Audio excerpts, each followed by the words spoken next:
Hi, I'm Robin Higgins, and this is What Happens If You Place an Enzyme in the Wrong pH? Okay, so let's review what an enzyme does. Well, let's say we have a reaction, and we want it to go from reactants to products over here. Every reaction is going to have an activation energy. And this is the amount of energy required to push those reactants into becoming products. And so what an enzyme does is it acts as a catalyst, which means that it lowers that activation energy. So you can see if we have our normal activation energy, and this is where the enzyme brings it to, this basically lowered the energy so that the reaction can happen much more quickly and more often. Okay, so now what happens if you place an enzyme in the wrong pH? Well, every enzyme actually has an ideal pH.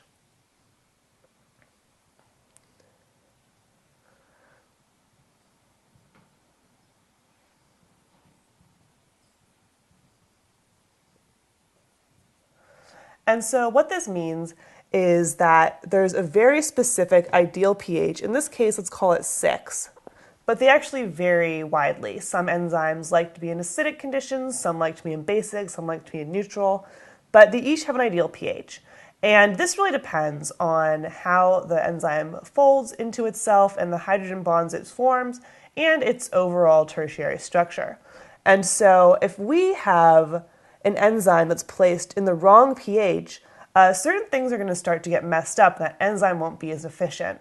So let's say that inside the enzyme, you have some kind of fold where you have an alcohol group, and over here you have a hydrogen, and you're forming a hydrogen bond here.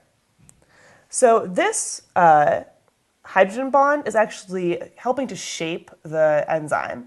And so let's say that you have this enzyme and it's happy and it's working, and you move it to a much higher pH.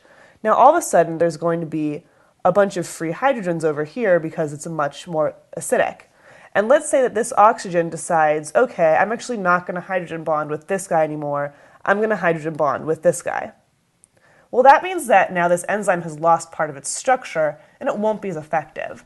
And this isn't just happening here, it's happening all over the enzyme if you take it out of the correct pH. And if you do it enough, it'll actually completely denature, it'll lose all of its structure, and it won't be able to work effectively at all. So if you have an enzyme and you want it to function, it's really important that it's under correct pH conditions. And enzymes also have ideal temperatures as well, and other types of conditions that they need. They're very specific, and they work really well under one type of condition usually.